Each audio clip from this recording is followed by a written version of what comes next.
Et coucou tout le monde, je suis très contente de vous retrouver aujourd'hui dans cette nouvelle vidéo où je vais vous présenter les lectures que j'ai pu faire au mois de décembre 2024. Comme ça on va clôturer l'année, même si je sais que je ne vous ai pas encore fait le book haul pour le mois de novembre et décembre. C'est consciemment que les deux mois vont être rassemblés dans un seul et même book haul. Ça sera une vidéo que vous aurez d'ici la fin du mois. Je ne l'ai pas encore filmée, mais vous allez voir, il n'y a pas forcément beaucoup de livres qui ont rejoint ma palle sur la fin de l'année 2024. Ce qui est bien, puisque vous allez le voir dans cette vidéo aussi, je n'ai pas énormément lu sur ce mois de décembre, puisque c'est seulement 6 livres que j'ai à vous présenter sur ce dernier mois 2024. Moi qui a été assez bizarre de mon côté, je vous avoue, au niveau du rythme. La première semaine, je n'ai pas du tout pu lire, donc j'étais à 0 page par jour sur la première semaine, donc évidemment, une semaine complète sans lecture, déjà il y a eu un manque de mon côté, mais bah ça a été compliqué de reprendre le rythme, donc les 6 livres, je les ai faits sur 3 semaines, c'est pas mal, c'est moins que ce que j'aurais aimé faire, mais c'est déjà pas mal du tout. Et vous allez voir, il y a eu du très bon, il y a eu du moyen, et il y a eu de l'abandon, donc il y a vraiment eu de tout sur seulement 6 livres, donc ça fait un joyeux panel, enfin joyeux, sauf pour l'abandon évidemment, et je vous propose qu'on s'y attaque tout de suite. Je m'excuse cependant par avance, vous l'entendez peut-être à ma voix très nasillarde aujourd'hui, enfin plus que d'habitude du moins, je suis bien enrhumée, je suis bien malade, donc si vous sentez que c'est peut-être encore moins fluide que d'habitude, que je coupe un peu promptement, c'est que j'ai une quinte de toux qui se profile et que j'ai besoin de me moucher, raison aussi pour laquelle je ne suis pas fortement maquillée, puisque sinon je me mouche et avoir le mouchoir fond de teint, ça ne m'intéresse pas, donc excusez ce faciès en plus disgracieux. On est le matin, c'est encore plus compliqué. Je fais ce que je peux. J'espère que vous n'en tiendrez pas rigueur et que vous réussirez à apprécier la vidéo tout de même. Comme pour les mois précédents, je vous présente dans l'ordre décroissant chronologiquement de mes lectures. Donc je vais commencer par le livre que j'ai lu le plus récemment à celui qui a été le plus vieux au niveau de la lecture, puisque en fait au fur et à mesure que je finis mes livres dans le mois, je les pose sur une pile et je les empile. Et bah du coup celui qui est sur le haut de la pile, évidemment, c'est le dernier à l'y avoir rejoint, donc le dernier lu. Et pour le coup il s'agit de Pax et le petit soldat, c'est écrit par Sarah Pennybaker et je l'ai ici en version poche publiée chez Folio. Je vous l'avais présenté dans ma palle pour le mois de décembre, et bien écoutez, il a réussi à en sortir tardivement, ma foi, parce que c'est vraiment été une lecture que j'ai fait sur le fil du rasoir pour terminer 2024, mais qu'est-ce que je suis contente de l'avoir lu. Je vous avoue que pour le coup, je l'ai presque entièrement écoutez, puisqu'il est disponible sur Audible et c'était vraiment trop kiki à écouter. Ici on va suivre deux points de vue. Le premier, ça va être le point de vue justement de Pax, notre jeune renard qui se fait abandonner par son maître, puisque c'était un renard semi-domestique, dirons-nous. C'est un renard du coup qui se fait abandonner par son maître, dont j'ai oublié le nom, Peter, qui est un jeune garçon qui se retrouve obligé par son père d'abandonner son renard sur le bord de la route. Et à partir de c'est le premier chapitre, et à partir de ce moment-là, on va suivre du coup de façon alternée le point de vue de Peter, qui n'aura que pour seul but dans ce livre de retrouver Pax pour le récupérer et le ramener à la maison, puisque bah clairement ça lui brise le cœur d'avoir laissé son renard sur le bord de la route. Et on va donc suivre aussi Pax qui va essayer de comprendre ce qui lui est arrivé, pourquoi il se retrouve sur le bord de la route et son humain l'a abandonné, qu'est-ce qui se passe, et qui va essayer donc de survivre dans cette forêt qu'il ne connaît pas, puisque comme je vous dis il était domestiqué, donc il se retrouve dans la vie sauvage qu'il ne connaît pas du tout. Il va faire des rencontres et il va essayer de survivre comme cela.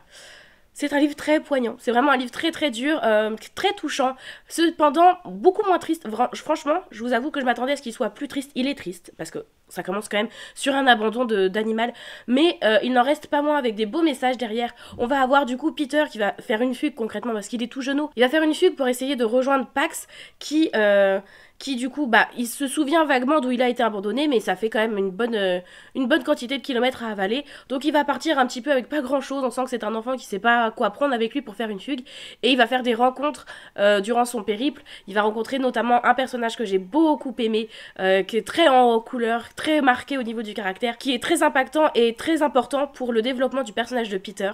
Et parallèlement à ça, on a donc Pax qui est ce petit renard qui au début comprend pas, qui attend sur le bord de la route pourquoi, enfin Peter va revenir, il a dû se passer quelque chose mais il va revenir, et qui au fur et à mesure du temps va comprendre en fait que Peter, il y a peu de chances qu'il revienne, et va donc rencontrer d'autres renards. Donc on va avoir d'autres renards qui vont parler, et voilà, on va voir la vie, ça fait un petit peu comme dans Rox et Rookie, on va avoir la vie de la forêt qui va se développer, notre renard qui va rencontrer d'autres renards, et découvrir un petit peu toute la faune de cette forêt. Donc j'ai vraiment beaucoup aimé, je vous inviterai vraiment à le découvrir, c'est hyper touchant. Si vous êtes sensible par rapport à toute la condition animale, peut-être pas forcément vous y plonger, ou en tout cas vous préparer. On va, comme je vous dis, parler d'abandon, c'est le cœur du sujet, et on va avoir du coup ces pièges à renards qui vont être cités.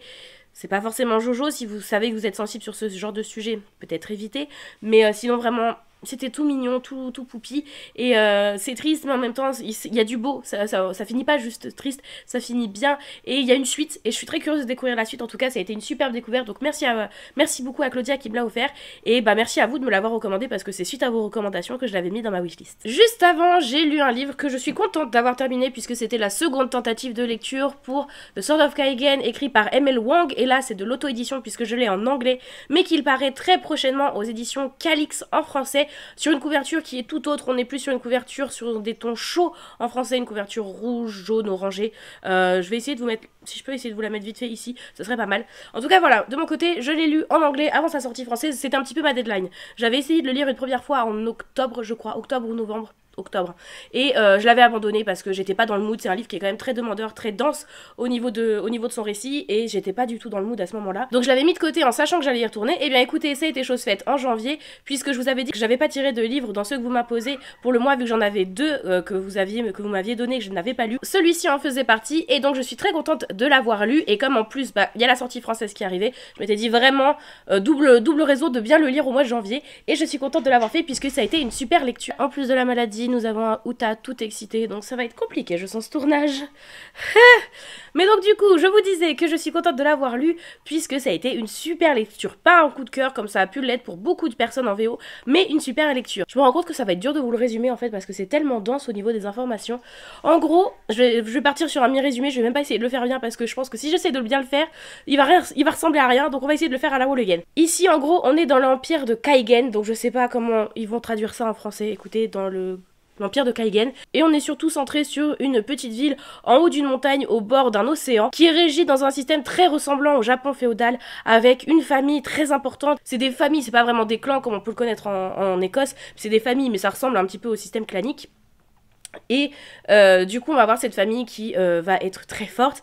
Dans cette famille on va suivre deux points de vue. Tout le long du récit nous allons suivre deux points de vue. Le point de vue du fils Mamoru, le fils aîné, qui a donc sur ses épaules la charge d'être le prochain héritier de cette famille. Son père se porte encore très bien, il n'y a pas de souci là-dessus, mais du coup il va à l'académie pour apprendre à être un très bon combattant, puisque c'est une famille de combattants. C'est une famille aussi qui dispose de pouvoir, puisque dans ce petit village nous avons plusieurs familles qui ont le don de pouvoir maîtriser les éléments, et surtout maîtriser la glace. Ils peuvent par exemple former la glace pour faire des lames qu'ils arrivent à envoyer en propulsant ces lames. Bref, des pouvoirs comme ça, mais aussi se battre à l'épée. En tout cas, Mamoru, lui, son objectif, c'est de devenir le prochain héritier et d'être vraiment comme son père l'entend. Lui, ce qu'il veut, c'est que son père soit fier de lui, d'être le prochain héritier et de faire honneur à sa famille.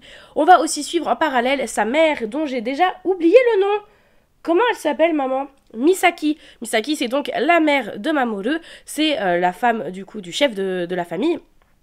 Dans cet univers-là, les femmes ne servent pas à grand chose, ma foi, elles servent à faire des enfants. C'est vraiment des mères porteuses. Une fois que Misaki, on comprend qu'elle a un passé, qu'elle est allée à l'étranger, là où tout notre joyeux petit monde sur ce bout de montagne n'a jamais quitté son village, ne connaît pas du tout ce qui se passe du monde étranger, et ne connaît que ce qu'on leur apprend à l'école, qui a l'air, ma foi, fortement biaisé, fortement biaisé et ne pas refléter la réalité. Misaki, elle sait ce qui se passe à l'extérieur, puisqu'elle a étudié dans une académie à l'étranger quand elle était plus jeune, et on comprend qu'elle a un passé de femme, je dirais pas guerrière, mais qu'elle a des connaissances de combat qu'elle ne laisse pas du tout savoir et que son mari veut qu'elle cache.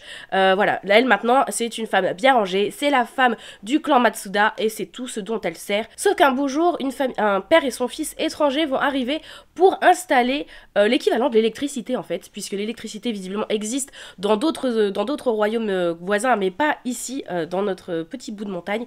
Donc on va avoir un monsieur qui va arriver pour installer des antennes, et son fils qui a l'air de connaître beaucoup de choses de ce qui se passe à l'extérieur, et qui va contredire le professeur de l'école qu'il doit rejoindre, qui est donc l'école où Mamoru étudie, et va faire comprendre que ce qu'on leur apprend à l'école n'est pas la réalité, et que les royaumes ennemis qu'on leur a toujours demandé de détester ne sont peut-être pas ce qu'on leur dit qu'ils sont, et que leur empire, qui est censé être parfait, pacifique, ne l'est peut-être pas tant que ça. Il va y avoir un événement qui va tout faire péricliter, et je vous laisse en découvrir plus parce que c'est un univers, comme je vous le disais, très dense, et déjà mon résumé est tout cassé, je m'en excuse. De toute façon, pour ceux qui veulent un résumé vraiment mieux fait, à mon avis ça sera pas compliqué, je vous invite à aller dans la barre d'infos, je vous mets le lien vers le livre en français, et du coup vous aurez à disposition le résumé en français qui sera sûrement beaucoup mieux fait que moi, merci Calix. Donc ça fait 3 fois que je vous dis que c'était dense, mais parce que c'était dense, c'est-à-dire que on a beaucoup beaucoup d'informations qui nous sont données. L'autrice a créé un univers, enfin c'est pas forcément au niveau de l'univers, du système, de comment il fonctionne qui est dense, c'est vraiment, elle a donné une histoire, un contexte très fort à son récit. On a une histoire des royaumes et de tout ce monde qui est très très détaillé. On va avoir des dates qui nous sont données avec des batailles, des nanani, des nananas. On va assister assez tôt dans le récit à un cours d'histoire où se rend Mamoru. Et du coup, dans ce cours d'histoire, nous sont données énormément d'informations sur, comme je vous disais, des dates, des noms de lieux, des noms d'empires, des noms de Sasasi, de Sasasa. Personnellement, je pense que ce n'était pas forcément utile de nous donner autant d'informations. C'est bien d'en avoir, c'est peut-être un peu trop dense de nous en donner autant. C'est mon point de vue parce que j'ai tendance à vite me perdre quand on me donne trop d'informations et à essayer de vouloir tout retenir alors qu'au final, est-ce que c'est utile de tout retenir? Pas forcément, tu me fais juste comprendre certaines choses et ça me suffira bien convenablement pour comprendre l'histoire. Et quand je vous dis cela, ça montre aussi pour moi ce qui est le gros point négatif du récit et qui peut l'être aussi pour certains d'entre vous, c'est le rythme du récit qui est un peu mal balancé je trouve. C'est-à-dire que si vous cherchez un roman d'action, ça va être le cas, mais sur une seule partie, qui sera assez longue, mais sur une seule partie. Ça sera pas rythmé, on va pas avoir des morceaux d'action par-ci, par-là. Non, ça sera un gros bloc d'action, qui sera entouré, en fait, le récit se découpe un petit peu en 3 parties. On va avoir la première, je sais pas si c'est forcément en tiers, mais on va dire que c'est comme ça. Le premier tiers, c'est, je te balance des informations, tiens, comprends l'univers, il y a beaucoup d'informations à prendre en compte, ta. Premier tiers. Deuxième tiers, on va avoir un événement qui va tout fracasser et va y avoir des actions à foison. Mais quand je vous dis à foison, c'est que ça va peut-être durer 150-200 pages où c'est de l'action pure et dure à chaque page pratiquement. Donc là, c'est hyper haletant. T'es à fond. Tu te dis, punaise, mais chaque page, je ne sais pas ce qui va se passer par la suite. N'importe quoi peut arriver à nos personnages, même les personnages principaux, n'importe quoi peut leur arriver. Donc vraiment, tu serres les fesses tout du long et tu tournes les pages. C'est à peu près tout ce qui se passe pour toi. Et le dernier tiers, c'est le résultat, justement, de toute cette grosse scène d'action. C'est le résultat de cela. Et du coup, ce qu'il en découle au niveau... c'est le constat, en fait, de ce qui s'est passé, de quel est l'avenir pour les personnages, quel est l'avenir pour le pays, en quoi cette grosse scène de combat va avoir impacté leur mentalité, va avoir impacté leurs habitudes, va avoir impacté ceci, cela. C'est à peu près comme ça que se découpe le récit, donc... En fait, je suis pas forcément très fan de ce système de ça fait des gros blocs, et il y a des fois, surtout le premier gros bloc de...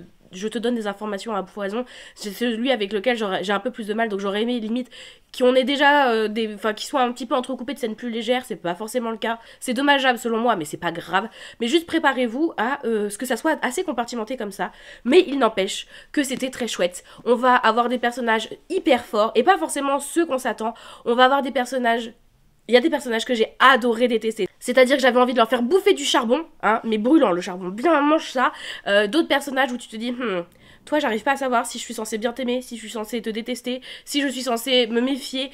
Et j'aime beaucoup quand j'arrive pas à me situer sur des personnages et que je commence un petit peu à m'attacher, mais tout en restant un petit peu méfiante à tout moment tu me la mets à l'envers. Et j'aime bien ça, de laisser place à l'autrice comme ça qui pourrait complètement faire en sorte que le personnage retourne sa veste et que je suis là en mode non, je ne l'avais pas vu venir, alors que je m'en doutais quand même un petit peu. On va aussi avoir une grande place qui va être mise du coup à Misaki. On comprend qu'elle est complètement bridée, qu'on lui demande de se taire en fait, c'est vraiment soit mère et tais-toi. Sauf que Misaki, ça reste une personne qui a un passé, qui a des connaissances, qui a une force aussi en elle qu'elle ne peut pas éteindre, qu'elle a su éteindre pendant des années, mais qu'au bout d'un moment, trop c'est trop, et il y a la goutte d'eau qui est arrivée, qui a fait déborder le vase, et elle va mettre son grain de sel, et elle va montrer qu'une femme peut aussi être forte, qu'une femme peut être aussi, voire plus forte qu'un homme, qu'une femme, c'est pas parce que c'est le sexe faible qu'elle doit être éteinte, qu'elle doit être mise de côté, que maintenant qu'elle a fait des enfants, son seul rôle c'est celui d'être mère. Non, une femme reste une femme reste une personne qu'il faut considérer au même titre que n'importe quelle autre personne, que n'importe quel autre homme, et j'ai trouvé ça super fort, j'ai adoré le personnage de Misaki, vraiment ça a été mon personnage préféré, je l'ai beaucoup aimé, et vraiment c'est un livre que je vous encourage grandement à découvrir en français, à voir au niveau de la traduction, comment ça rend, si peut-être le donnage, ça ne se dit pas le donnage, mais le donnage d'informations est peut-être un peu moins lourd, quoi qu'il en soit. Il y a aussi tout ce système de pouvoir dont je ne vous ai pas trop parlé, parce que c'est peut-être quelque chose que j'aimerais que vous découvriez un petit peu plus par vous-même, parce que c'est important, le titre provient de ces pouvoirs-là, et limite c'est quelque chose qui est peut-être plus intéressant que vous découvriez par vous-même au moment de votre lecture. Juste avant ça, j'avais lu une autre lecture qui était aussi un livre que vous m'aviez imposé. Il s'agissait de L'âme du vent. C'est écrit par Amandine Grosso et c'est publié aux éditions Iméris. C'est un livre que j'avais hâte de découvrir et donc je suis très contente de l'avoir lu, même si j'en ressors un petit peu mitigée pour être honnête. Dans ce livre, nous sommes dans un univers assez oriental avec un désert tout autour et nous suivons Baya qui a pour objectif de devenir Siroc-Oracle. C'est une sorte d'oracle qui arrive à lire des moments de futur d'une personne à travers une boule, une sorte de boule de cristal si vous préférez, dans laquelle est inséré du vent et c'est en cassant cette boule et en laissant le vent s'échapper de cette boule que Baya et les Siroc-Oracle ont le don de pouvoir lire l'avenir de la personne qui leur fournit cette boule et qui demande du coup à ce qu'on leur lise l'avenir. Sauf que la ville dans laquelle elle évolue et dans laquelle elle est en train d'apprendre, parce qu'elle est apprentie Siroc-Oracle, dans laquelle elle est en train d'étudier, on apprend que dans les bas-fonds de cette même ville, du coup les bas-fonds c'est vraiment les quartiers pauvres, c'est là où la plèbe essaye de survivre,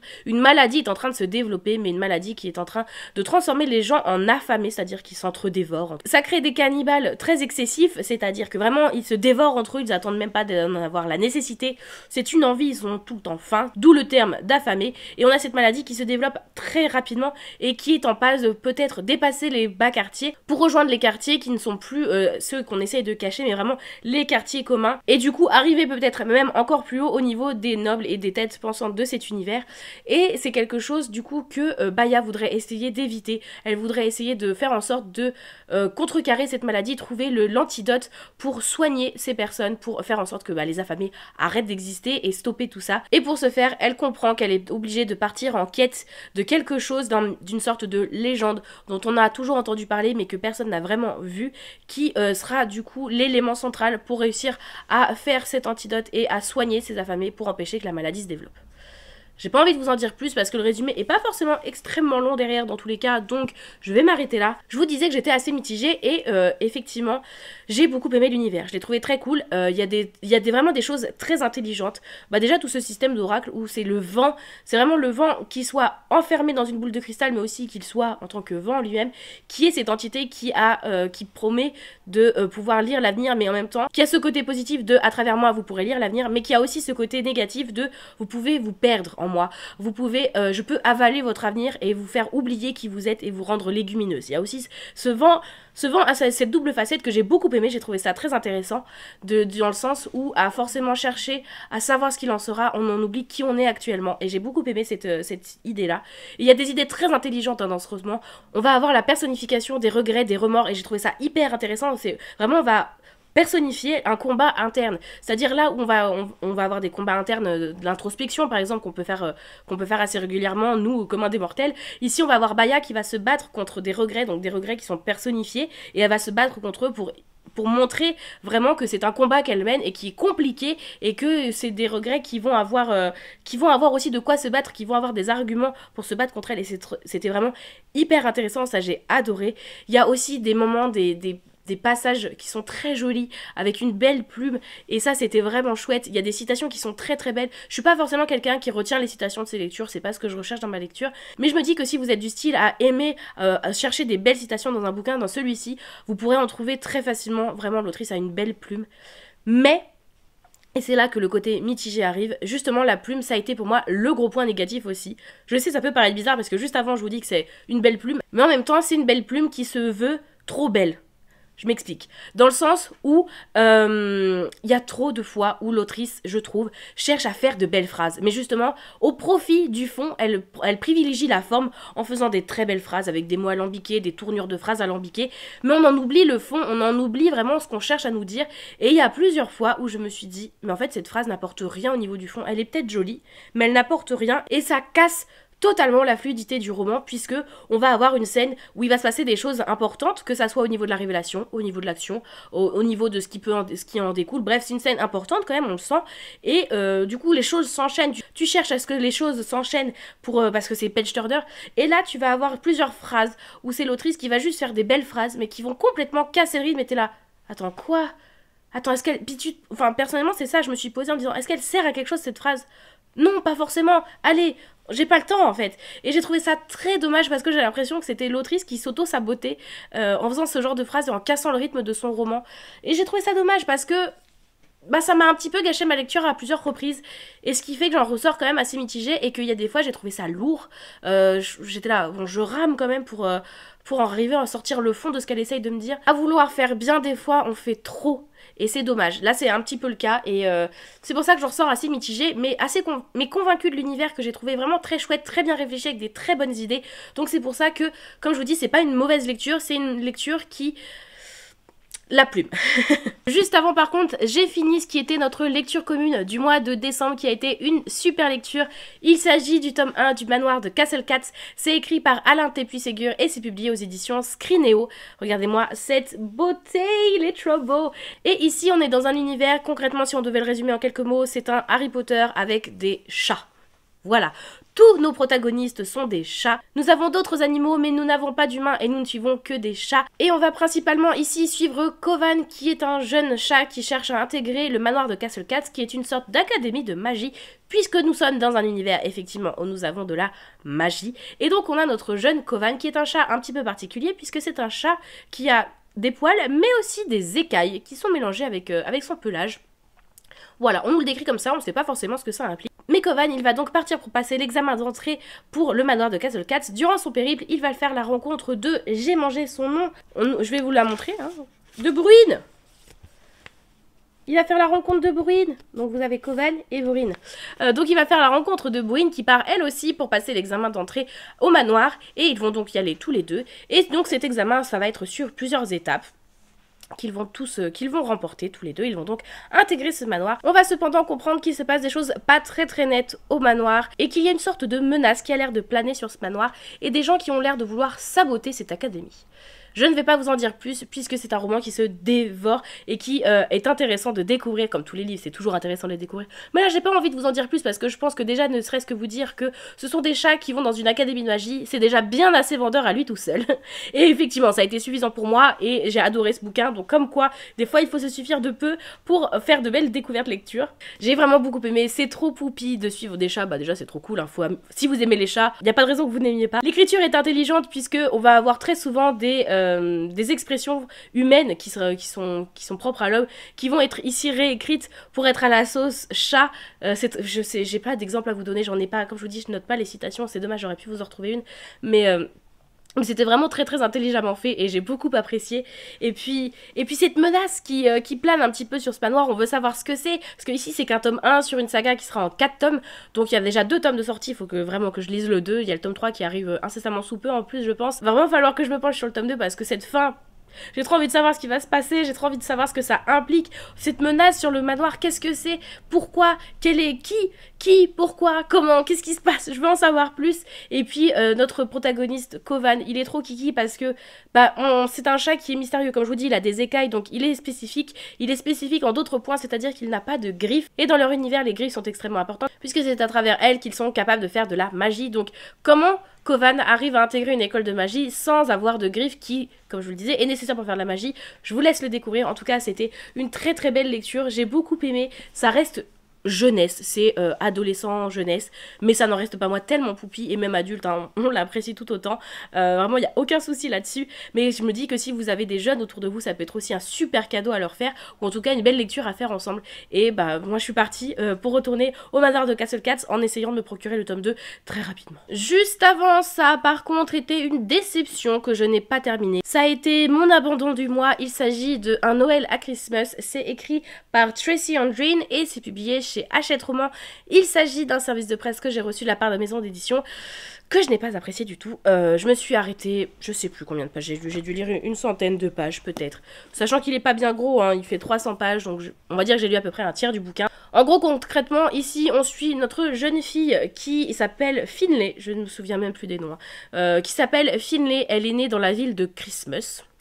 Hey, aux États-Unis, et elle étudie dans une université qui est je ne sais plus trop où, et en vrai dire on s'en fout un peu, et qui n'a pas forcément beaucoup d'amis dans son université, elle n'est pas forcément très bien intégrée, et elle va donc retourner pour Noël dans sa ville natale, à Christmas, ou près de sa tante qui tient une sorte d'hôtel, ou une auberge de jeunesse, ou des chambres d'hôtes, quelque chose comme ça.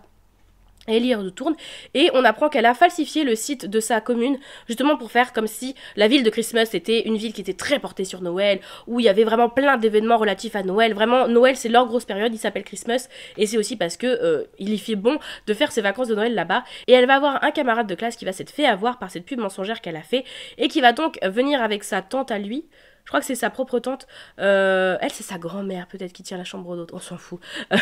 Mais lui va venir avec sa tante, justement pour passer les vacances de rêve de Noël dans la ville de Christmas. Et quelle n'est pas sa déception quand il voit que ce n'est pas du tout le cas. Et qu'il apprend que c'est donc Finlay qui a trafiqué le site web de la ville. Et il va donc lui imposer de lui faire passer des très bonnes vacances à lui et sa tante. Comme si c'était vraiment comme sur le site. En fait, que ça soit la visite du Père Noël, le marché de Noël. Alors que Christmas, c'est vraiment une toute petite ville. Il y a rien. Hein. Il y a rien. Et du coup, Finlay va craquer et va donc dire ok, je vais me plier en 4 pour ta tante et toi pour vous passiez les meilleures vacances possibles ici à Christmas. En fait, déjà au niveau du pitch, je sais pas pourquoi j'ai voulu y croire, mais parce que je crois que quand je l'ai demandé, ça faisait plusieurs romances que j'enchaînais, ça faisait plusieurs romances que j'avais lues de chez Hachette Romans dans le cadre du partenariat que j'ai avec eux et que j'avais bien apprécié, donc je me suis dit ok ma Marie, vas-y franchement fonce en toute confiance sur les romances. En plus j'avais pas d'autres romances de Noël, je me suis dit bah ça sera ta romance de Noël de l'année. Voilà, nickel. Oh, mon dieu, c'était niais, mais c'était le pitch en fait. Déjà vous sentez que je suis pas forcément très convaincue par le pitch. Finlay, désagréable. L'héroïne, je l'aime pas. Je l'ai pas aimée. Je me suis pas attachée à elle. J'étais en mode, bah, en vrai, tu mérites. Hein. Tu mérites de pas être intégrée à la fac si tu mens comme ça. Si elle est aigrie, elle est pas appréciable, en fait. Donc, bah oui, c'est dur de s'intégrer si tu cherches pas à être appréciable. Genre, sois un peu sympa. C'est pas le cas. Vraiment, c'est un ours, quoi. C'est un ours. Et puis, on a Arthur, du coup. C'est lui qui va venir avec sa tante. Ouais, Arthur. C'est lui qui va venir avec sa tante dans la ville de Christmas. Pareil, il est pas agréable. Bref, on sent que ça va être un ennemi sous lovers, qui au début ils peuvent pas se piffer l'un et l'autre, et que bah au fur et à mesure ils vont s'attacher l'un à l'autre. Je sais pas. Franchement, j'ai même pas eu le début de la relation entre les deux. Hein. Pour moi, ils se détestaient encore où je me suis arrêtée. Mais c'était. Ouais, non. Je suis désolée, la plume, c'était gamin en plus, je trouve. C'était censé être des jeunes adultes, quoi. Ils sont à la fac. Ils avaient des réactions d'adolescents. Ils se chamaillaient, mais c'était vraiment des chamailleries d'ados qu'on aurait pu avoir dans la cour de récré d'un collège. Bon, ils sont censés avoir 18-19 ans, j'en sais rien, début de vingtaine peut-être même. Oh là là, mon dieu, vraiment, c'était... Ouais, allez. Celui-ci, il part de chez moi sans grand regret. Je suis désolée, j'ai pas grand chose de bien à en dire. Si je l'ai abandonné assez rapidement, parce que pour moi 100 pages c'est quand même assez rapidement. Si je l'ai abandonné assez rapidement, c'est que vraiment je trouvais pas grand chose de positif à en dire et ça se confirme parce que même un mois et demi après, je sais même pas quoi vous dire de plus. J'ai pas aimé. Je voyais pas l'intérêt de continuer continuer un livre qui m'accrochait pas du tout et dont finalement j'étais même pas convaincue qu'ils puissent terminer ensemble tous les deux parce que en plus je les aimais même pas. Donc même s'ils finissaient ensemble, c'est comme si tu connaissais un couple de gens que t'aimes pas. Bah t'es là en mode bah je suis contente pour eux qu'ils soient ensemble mais je m'en fous. Bah voilà, même chose. Et le premier livre que j'ai terminé au mois de décembre, une fois cette première semaine de décembre qui a été nulle en lecture, je m'étais dit je vais commencer mes lectures de décembre avec un livre que je sais que je vais pouvoir bombarder assez rapidement. Et j'ai choisi pour cela Les Lumières du Grand Nord. C'est donc le premier tome, La Vallée des Trolls. C'est écrit et illustré par Malin Falch. Et c'est un service de presse qui me provient de la maison d'édition Hachette Romans, encore une fois. Là, j'avais commencé avec 2 services de presse pour essayer de me mettre un petit peu un coup de pied, pour essayer de mettre un petit peu le pied à l'étrier. Et celui-ci, ça a été une belle découverte. Comme je vous le disais, c'est écrit et illustré puisqu'il s'agit d'un roman graphique. Hop. Je vais vous montrer un petit peu les premières planches. Voilà. Ça va ressembler à ça. Et je vais essayer de vous montrer quelques planches un peu plus lointaines. Voilà, on voit mieux nos personnages ici. Et on est ici sur un petit roman graphique, du coup jeunesse, où on va être dans un univers très scandinave. Ce qui m'a fait rire, c'est que Axel disait qu'il trouvait qu'elle ressemblait à Anna de la Reine des Neiges. Et c'est un petit peu l'idée, hein, puisque on est dans je sais pas quel pays, mais je crois que l'auteur est norvégien, si je ne m'abuse. À tout moment, je vous dis n'importe quoi. Est-ce qu'on nous le dit au début ? Je ne sais plus... Non, on nous le dit pas, mais je crois... On nous dit pas traduit du norvégien, c'est ça. L'auteur est norvégien. Donc ça va un petit peu parler de folklore. Et ici on va suivre notre jeune héroïne qui s'appelle Sonia, qui du coup va recevoir de la visite une nuit de la part d'un jeune garçon qui est ma foi très bizarre, qui a un look très bizarre, qui va passer à travers un portail et qui va demander à Sonia de l'accompagner, puisque de l'autre côté de ce portail il y a le royaume de ce jeune garçon. Et Sonia va accepter puisque c'est une jeune fille qui est très curieuse et qui a envie de voir ce dont on lui parle. Et elle va donc arriver dans un monde magique où les animaux parlent, où il y a des trolls, où il y a aussi une menace qui a l'air de planer. Et notre jeune Sonia, elle va donc être accompagnée de nos petits animaux. Elle va donc faire la rencontre, c'est ce que je vous montrais, la planche que je vous montrais. Elle va donc faire la rencontre dès qu'elle arrive dans ce royaume d'une jeune ours. Regardez-moi ça, trop poupi, qui va se demander ce qui lui mène fou là, parce que quand même on n'a pas l'habitude de voir des humains. Et elle va aussi faire la rencontre de jeunes trolls qui sont trop poupis. Regardez-moi ça. Et du coup, on va suivre notre jeune Sonia qui va découvrir cet univers accompagnée de cet ours, accompagnée des animaux de la forêt et aussi des jeunes trolls et d'autres créatures fantastiques, créatures aussi qu'il y a de menaçantes pour certaines. Et donc une petite aventure va se former pour notre jeune Sonia. Voilà, j'ai pas envie de vous en dire plus, c'est un tome 1, c'est un roman graphique, il est pas bien gros donc ça se lit très très vite, mais c'était trop poupi, j'ai beaucoup aimé les dessins qui alternent entre des moments très colorés et d'autres moments très très sombres. Vraiment, on est, vous le voyez, sur un fond quand même qui est assez sombre, mais il y a des pointes de couleur à chaque fois sur chaque planche que je trouve hyper intéressante. C'est de la jeunesse, donc ne vous attendez pas à des aventures de fous furieux, mais c'est très très bon pour de la jeunesse. Et je sais pas à partir de quel âge c'est préconisé, on nous le dit pas, mais vraiment pour des jeunes enfants, hein, je pense que... En fait, je suis très nulle pour ça. Pourquoi j'essaie de vous donner... j'essaie de vous donner une cible. Non, j'ai pas, je sais... Ouais, primaire, déjà, on peut lire ça. C'est vraiment tout poupi, tout poupi. J'ai très très hâte. On a des petites bribes, en plus, de folklore et mythologie scandinave qui nous sont données, qui sont hyper intéressantes. Je trouve ça très très cool. Et puis, j'ai déjà hâte de découvrir le tome 2, parce que... ça se lisait bien trop vite, à mon goût. J'aurais bien aimé en avoir un peu plus, tiens. C'en est donc tout pour cet avis lecture du mois de décembre 2024. Vous voyez que c'était un mois qui était quand même assez court au niveau des lectures, puisque je n'ai lu que sur 3 semaines et je n'ai lu que 6 livres. Ma foi, c'est déjà pas mal. J'ai réussi à lire, déjà, à me mettre à jour au niveau des livres que vous m'imposiez. Donc ça, je suis bien contente de l'avoir fait. Si vous avez lu certains des livres que je vous ai présentés dans cette vidéo, n'hésitez pas à me le dire en commentaire. Et s'il y en a d'autres que je vous ai présentés qui peut-être peuvent vous accrocher, ou au contraire, après vous en avoir parlé, vous me dites « Ah finalement, je suis un peu moins hypée pour le découvrir, celui-ci ou celui-là ». Dites-moi tout ça en commentaire, je suis très curieuse de vous lire à chaque fois et j'adore ça. Si vous avez envie de commenter, mais que vous ne savez pas quoi mettre comme emoji, eh bien écoutez, je vous invite à mettre l'emoji de loup, puisque ici nous voyons quand même des loups en couverture. Donc mettez l'emoji de loup et comme ça, ceux qui ne sont pas arrivés jusqu'au bout de la vidéo vont se demander pourquoi on met des loups par ici. En attendant une prochaine vidéo, vous pouvez me retrouver de façon quasi quotidienne, que ça soit sur Twitch, Instagram ou Discord, dont les liens sont dans la barre d'infos comme d'habitude. N'hésitez pas à nous y rejoindre, ça sera avec un grand plaisir de vous y retrouver. Je vous souhaite à tous de très très belles lectures et à une toute prochaine. Bye bye.